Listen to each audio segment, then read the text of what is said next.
All right, let's have a look. So Darcy Moore at fullback.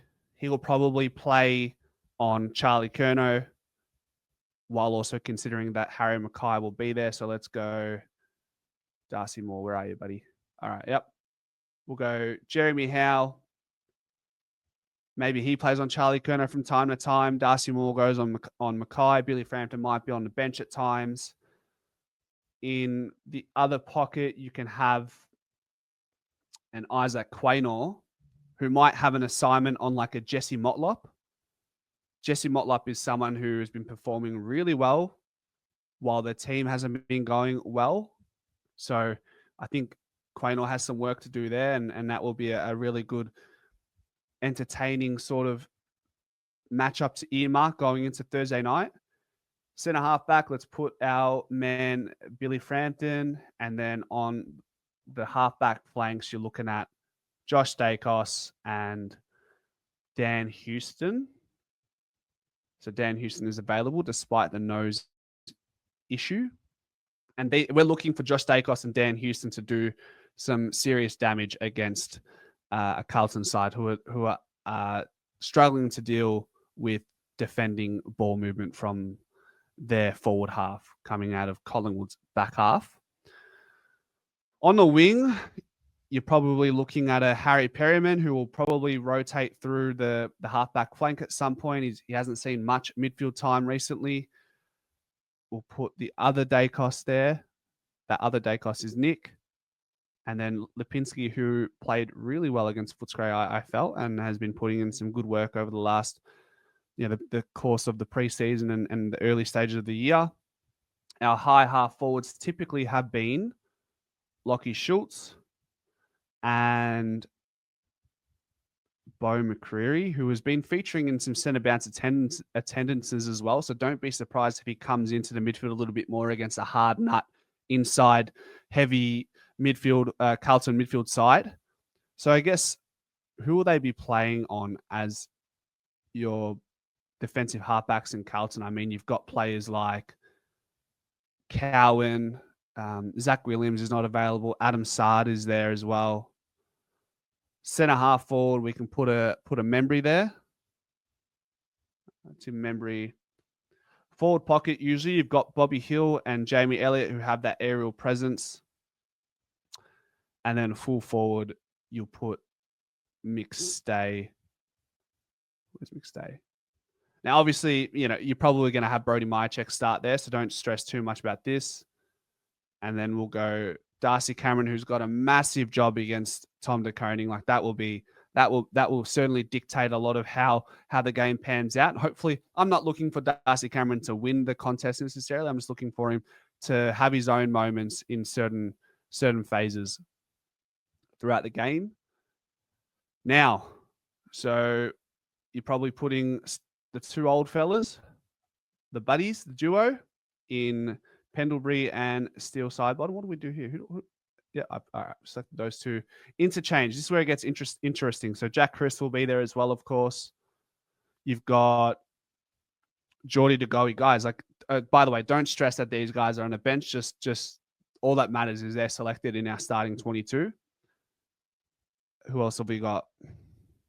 Will Hoskin Elliott is available. He played in the VFL against Sydney a couple of weeks ago. Oh, God, this is going to be tricky. Okay. My check goes there. And then, geez, this is where it gets really tough. So, with Reef McInnes out, I don't think Mason Cox gets selected as we've got Brody Myercheck in there. I think would be too tall. So, we go Ned Long here.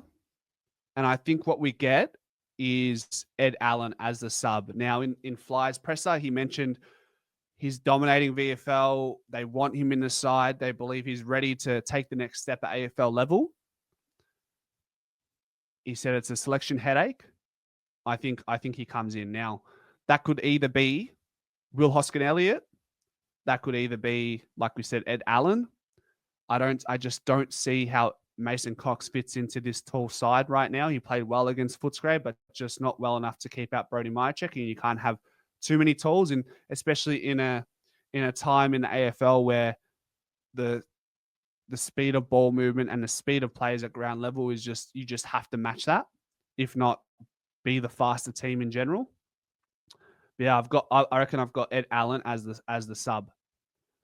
And you could also see a world where Ed Allan finds a starting position and Ned Long is the sub. That can also happen. However, we've seen Fly McRae rest older players and use them as a sub. So we've seen Pendlebury before. We saw Jeremy Howe come off early against Port. However, coming off Braden Maynard as well. Hold on a minute. Okay. All right. Sorry.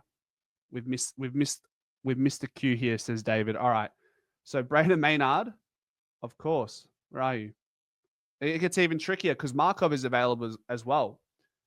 So to me, Ned Long would have to be the sub. You can't drop him. And maybe Fly can. He's done some things like that in the past. I think Ed Allan still probably finds himself in the VFL with Markov, Hoskin Elliott, Ed Allan, Mason Cox. So, on the bright side, looking at a difficult scenario, we get some AFL listed players to help bring up those draftees and those VFL listed players and have a really strong VFL base. It's a good problem to have. But yeah, there's going to be players who are missing that would probably make other AFL starting 23s at this point. Certainly Mason Cox, certainly Will Hoskin Elliott, certainly Ed Allan. Markov would play for the likes of, probably like a West Coast or a North. He'd make those starting squads for now for sure. It's a good list. It's good availability. The best ability is availability. So that's what we're going with. Darcy Moore, Jeremy Howe, Quaynor, Houston, Frampton, Dacos, Josh, Perryman, Nick Dacos, Patrick Lipinski, McCreary, Membry, Shooter, Bobby, McStay, Jamie Elliott, and then we got DC, Narak, Pendles, and Sidebottom in the middle.